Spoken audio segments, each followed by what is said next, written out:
Hello, you wonderful people, and welcome to another episode of Super-Fanta-Fi. This being a show, it's about TV shows of the supernatural, fantasy, and or science fictional genre. For today's episode, I'm going to talk about the latest episode of The Time Traveler's Wife. A lot of really interesting things went down in this episode, so let's break it down. So I really like the theme of this episode of, obviously, the element of this isn't about the time traveler, it's about the time traveler's wife, and kind of really getting Claire's perspective on it, because we've gotten both. Like I'd say the first episode is about both of them. The second episode is about his mom, but it was really mainly about Henry and just kind of what he goes through and what he deals with, this time travel thing, to where he is, at what might be the latest point in his history at 42 maybe. And then you go back to his earliest situation with time travel at like 7 or 8.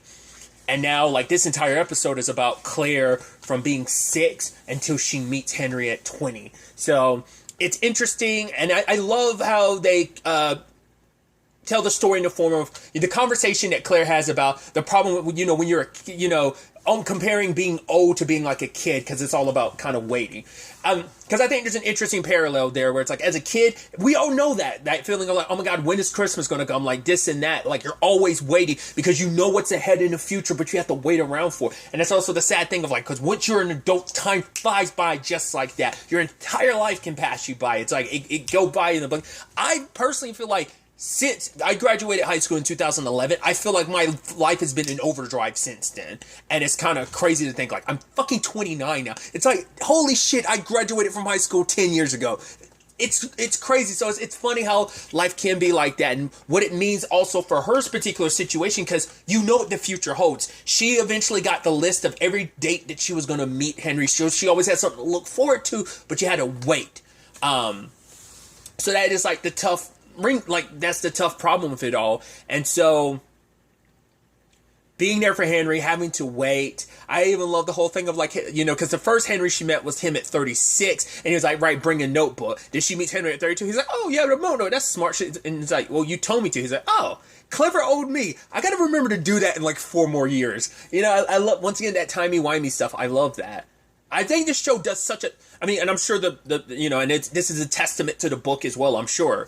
But I love this story's use of time travel. I've never seen anything use time travel in such a mechanism before. Like, to such a heavy, paradoxical level. Like, this is time travel I've never seen done in this way before. Like, you'll see maybe like, 1 or 2 versions of someone, but it's never this layered and deep and just complicated. I even love Henry explaining, like, right, how he his time travel not being in order. He's like, right, this card is like the 7 of diamonds or whatever, right? You shuffle the deck. It's like, the next card, it should be like the 8 of diamonds. I'm sure I'm remembering the card wrong, but I remember the number, but not whether it was a spade or whatever the case may be, right? But it's like, she's like, I don't know. He's like, yeah, that's what it's like for time travel to me. It's all jumbled, because it's like, right, the me that suggested you bring the notebook is the 36-year-old me, because 32-year-old me ended up reminding myself that, I'm gonna have to do that when I meet you at 36, because 32-year-old me is gonna be like, oh my God, that's pretty neat. So it's a loop. It's all reciprocal. So that's fascinating.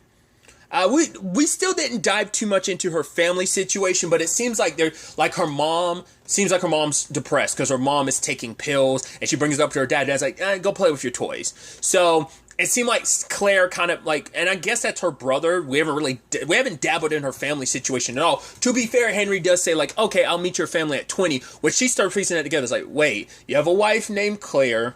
You meet my family at 20, and, so she starts saying, like, is there something there? Like, I have a stupid idea. I might be your wife. I think we're married in the future. He's like, we're not together, Claire.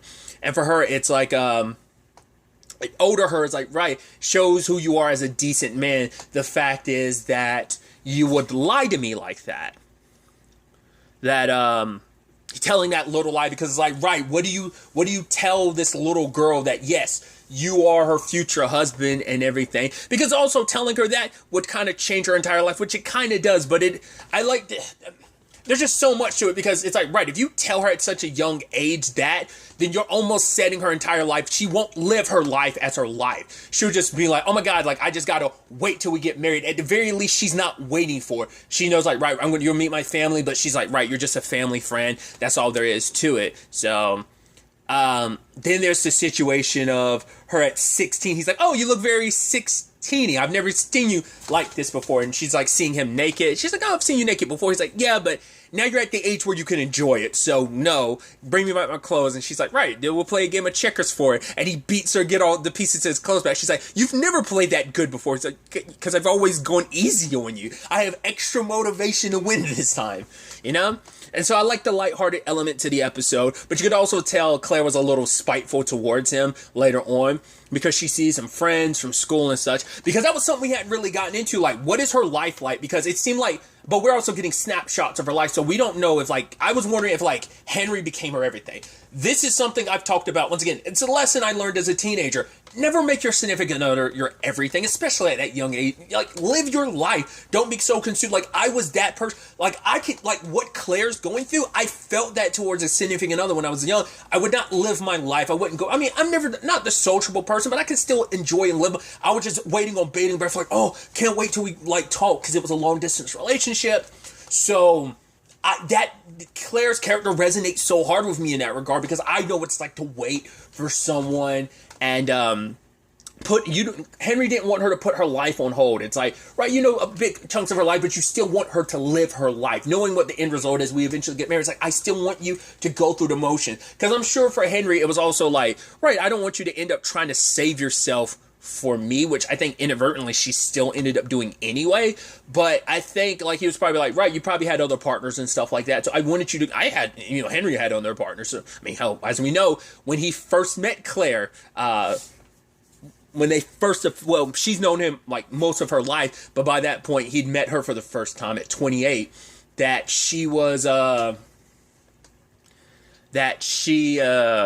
the time, he had a literal girlfriend at the time, so, yeah, but I think she was kind of get back at Henry a little bit by going to that party and hanging out a little bit and stuff like that. So, and obviously she sees the guys at the school, but like none of them can really compare to Henry because she's like so infatuated with him. She's been like in love with him since, she said time and time again, she's been in love with him since she was 6 years old. And so she took an interest in Jason, and the moment like Henry's there waiting for her, she comes running. And Jace, she was like, Henry, and she tripped and fell. I was like, something happened to her, especially when Henry pops in later, and he's like, oh, hey, that already happened. Like, who knows how long it was in between that and then. So she probably had been sitting on that a while, for all we know. And she takes him on that ride, and it goes into that conversation of, like, does it really matter? I don't even have to worry about it, because I know, like, you eventually meet my family in 2008, so I know I'm still going to be, here, that I'm not going to die. So she was kind of like, la die, like driving fast like a maniac. I was like, the fact that you're doing this without a care in the world, like, without any repercussions. But Henry, you know, gets super upset with her because of that, because it's like, regardless of, yeah, you and me might be there in the future, the fact of the matter is that you would do that is selfish, because there's other people that would die, like other people would suffer the ramifications. Obviously, she wanted to know what the future was because Henry refused to tell her anything. That's the problem of, like, right, you don't want someone to know the future. Like, you need to kind of let it, because if life isn't full of surprises and developments, because even he gets surprised by things because he's going back in time and learning things about Claire, seeing Claire in a light that he's never seen her before. Because even that, like, you know, it's a very, once again, very unique way to kind of find out about a significant other. Like I said, it goes, it's the concept of, I brought it up before, River Song and the Doctor. Once again, the book predates all that. I think even the movie predates that relationship in Doctor Who, the whole time traveler's wife. But everything, regardless, this obviously goes even more in depth into it.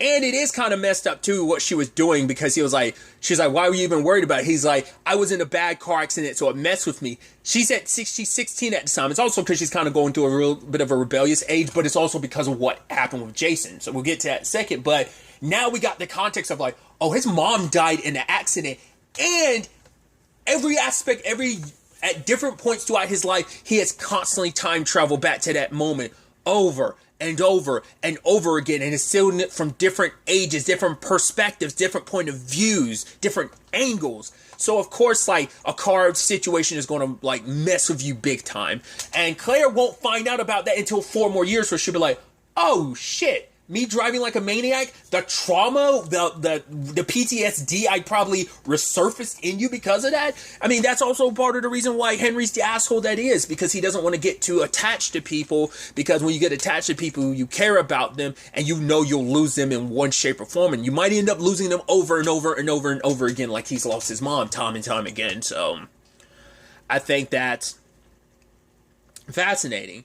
But him yelling at her, and I thought it was such an interesting thing of, I think it's a very unique perspective on everything being predetermined. Your choices matter. Whether time in life is fixed or not, your choices matter, because it's not like there's a pathway paved out in front of your life. The reason why your life becomes fixed is because of the choices you make. If you find out 3 days from now you ended up choosing left, it's because you chose left, and that's what makes it a fixed point. Your choices do matter because they are part of the life you make. And yes, in the future they become predetermined thing, because like that's what, but it comes down to choices you make. Even if you go like, oh, I'm supposed to go left, well, I'm gonna go right, you're still going right. You're choosing to go right. And even if it's like, yep, you were always going to go right, it's because it's submitted as a fixed point. Once again, it's a little, I feel like, I think you can see a little bit of contradiction in that, but I think it's such an interesting perspective on adding that even with things being predetermined, it's not meaningless. Your choices matter because they're your choices. It's your life. You know, and that's a point that Henry's trying to get across. And he's like, here I am, mansplaining the rest of your life. And she, what's mansplaining? He's like, you'll be dealing with that enough as time goes on, Claire. And so she really starts getting into like, okay, so you've been arrested before. And he's like, yeah, I have.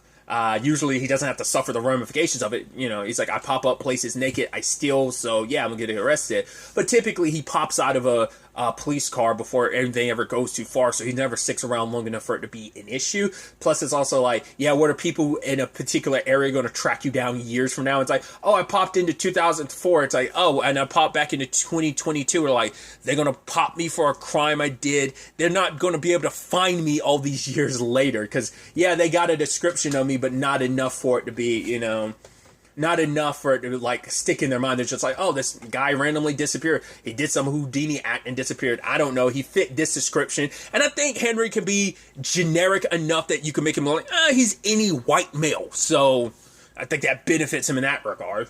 But she suggests, right, you could do something, you could commit a crime and never really have to suffer the ramifications for it because you'll just pop into a different time. So I need you to kill someone. And the moment she suggested Jason, you're like, he raped her, which she kept being like, I don't want to talk about it. And the more she didn't want to talk about it, the more it seemed like, yeah, he did. And so Henry initially didn't want to do it, but he decides to do it because he does love Claire. So he calls up present day him, which she was looking for present day him. It's like, oh, let me find like the youngest version of you right now. And it's like, cool, 24-year-old, it's like 32-year-old, and it's like, okay, I need you to have an alibi. It's like, oh, you're going to kill someone? Holy shit, you're going to kill someone. Just have an alibi between 8 and 10. Fuck you. Fuck you too. All right, it's like, cool, I got an alibi. You need an alibi, which Claire was like, no, we don't need one. So she's like, I want to see this done. So Henry gets to work. He buys a whole bunch of, I think the duct tape was after the fact, but I went over to Jason's place, pointed a gun at him. It's like, yo, you're going to get in the trunk. He's like, what?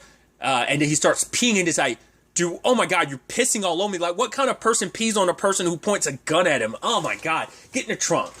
And as they're driving, he's hyperventilating or something. I was like, she's like, Claire's like, what's that sound? And he's like, oh, don't worry, it's not your car. It's like, oh, it's just him making funny noises. It's like, did you bring in his inhaler? It's like, what? She's like, yeah, he has asthma. And I was like, why does it matter? You're going to kill him. Like, shouldn't it? It's like, even Henry's like, yeah, let's go. She's like, no, we need to go back for his inhaler. And Henry's like, no, I refuse. They go back and pick up the inhaler. I was like, that's so weird. And then finally she shows off Henry what he did. And she saw, and the bruises on her body, the cigarette burns on her breast. You're like, fuck, dude. You a little sociopath. And like, I haven't seen enough Euphoria, but that feels like some shit you'd see in Euphoria. I mean, granted, it's just because HBO and stuff like that, her being a 16-year-old and some terrible shit like that happening. But I mean, it's like, that's not something like, out of the realm of possibility. It's too fucking real world to like really, it makes you sick. You know, for Henry, it's just like he's so pissed, and it's like, oh, I'm gonna kill him, but she's like, no, don't do that. We're not going to kill him anymore, because she's like, I want to make him suffer. He didn't rape me. He did this because I changed my mind. But then older Claire was like, no, he did rape me. I was like, oh fuck, because if she told Henry the truth, it'd make it real. And so it was her way of processing and dealing with it. By not acknowledging it, you know, it made it not as real. And for her, it disappeared. All the time she spent with Henry, she's like, her first time with someone, instead of it being with the person that she's been in love with since she was 6 years old, it was with this piece of shit, and he raped her and he hurt her like that. And so to kind of appease, like to erase some of that, she enjoys her time with Henry. Every time he's away, it comes back though. And even she's like, he's been dead for, like, you know, the older her saying, he's been dead for a long time now. So meaning it came back and it's still there. Like that's a scar that I think you find a way to move forward. You find a way to manage. I don't think you ever fully, I don't know. Like, you know, I can't, I've never been personally in that situation of the trauma associated with, you know, being raped and, you know, hurt like that. So I don't know if there's any, from a psychological standpoint, I feel like that is something you carry with you, but you find a way to live the strength to, like, not move past it, but to carry those scars with you. And so Henry wants to beat the ever-living shit out of him. He's asking Claire, like, what do you want to do? And what does Jason do? He tries to turn her around. It's like, no, she wanted this. You should see the text that she sent me. She's like, oh, thanks for a great night. Which Claire's like, I'm sorry, I didn't. Henry's like, no, I understand. Because she's like, I didn't want him angry. I mean, we saw how angry he got. When he got angry, what he did to her. It's like, oh, she asked for it. She's really into this. It's like, no 16-year-old, no woman. And he's trying to justify it by being kind of like, oh, she wanted this, she asked for it. And obviously, the more he's saying, the more he's running into his mouth, it's pissing him off. Because he's like, you don't know her, old man. This is what she wanted. This is what she was asking for. He's like, she isn't into that. She never would be. And it's like, how would you know that? Because she's my fucking wife. And in that moment, it all just hits Claire's like, wait. Because she was so heartbroken ever since she was 13, knowing like, oh, this is the man I'm in love with. Wait, I don't end up with him. He ends up with some woman named Claire who's like me. And I was hoping and dreaming and hoping and holding on to that, and to find out, wait, he's not with me. That, like, right, he's the man from the future, so of course he would know. And he kept denying it over and over again. And in that moment, it's like, wait, we do end up together. And so he ends up having to go, but he gives her a marker, which he meets her later on, where they are currently timeline-wise.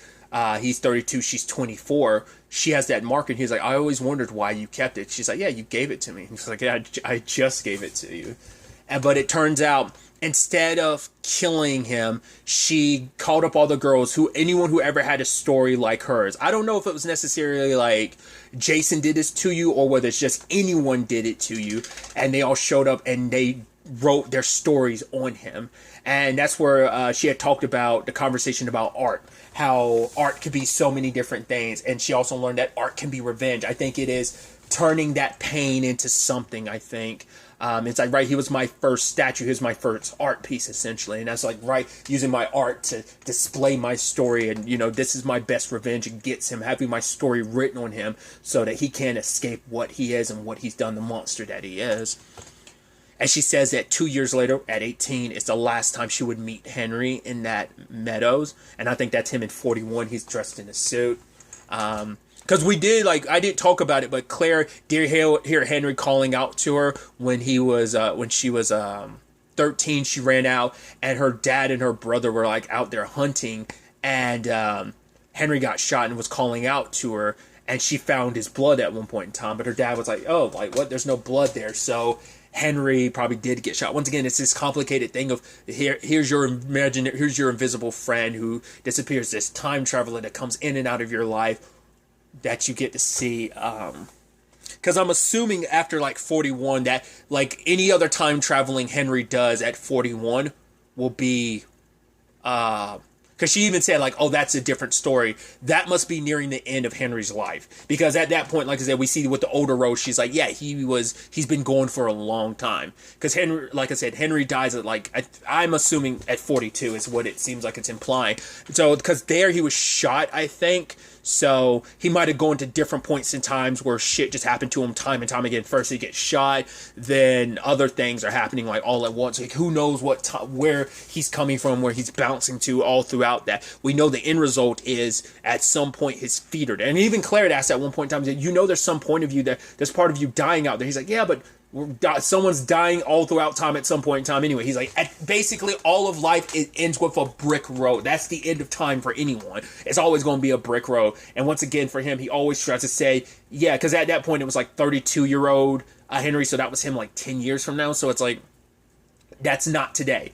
It's not today. That's the only thing he can say that really keeps him motivated, keeps him going, knowing like, right, at least, you know, even if it's, you know, in my future, it's not today. So I still have today. So that's something. It's still just knowing that you are winding your clock down at any point in time, especially once you get to that point, you're like, okay, so this is me at 41, 42. I'm like, who knows? It could be any day now, but it's not today. Once again, just the scariness of everything relating to his time travel stuff. So, but yeah, like that, him at 41, and the fact is that's the last time they met in that Meadows must mean, obviously, him going forward, he never time traveled there again, or he doesn't live long enough to ever time travel back to that moment. So, once again, just always on the other horizon and knowing like, oh, that's the last time they met in that meadow, which is significant because that's when she meets Henry for the first time at 6 is there, and for it to be, oh, like 12 years later, this is the last time we meet here, and then like 2 years after that, I would meet you. You would meet technically me for the first time. I met you for the first time at 6. You met me for the first time at 28. So it's interesting how that all works out. And I love even there. She's like, yeah, I met him, and he didn't know me, and he was an asshole. It's like, yeah, he even said so this episode. He's like, yeah, I was an asshole too. So. But a really, really interesting episode. Like I said, I really love every episode is this adventure of just like, right, the meeting each other out of order. But now that we've gotten this part of the story, it makes you go, I guess we're going to start going more future-based and knowing like, okay, like we're going to be skipping around a little bit. So we're probably going to move past 20, start entering and focusing on her at like 24 and stuff. Because we've touched on that. But I think we've covered the chapters of everything up to like her being like everything between 6 and 20. We're going to eventually go back to 18, but I think that's because it's going to correlate with Henry at 41. So I think we're going to like bounce back and forth. I don't know if the episodes are necessarily going to do that storytelling wise, where it's like I said, the first episode I feel like was mainly about both of them. Episode 2 was, you know, mainly about Henry, but it was like a big focus on his mom. This episode was a big focus on Claire. So will the next episode will be about both of them, or will it be a bit more about Henry? Like, will it be kind of a back and forth? So either way, I'm excited to ultimately see where all of this ends up taking us going forward into the next episode. But really, that's all I'm going to talk about. Until the next time we meet, be happy, be safe, love life to the fullest, and enjoy it. Good day, and goodbye.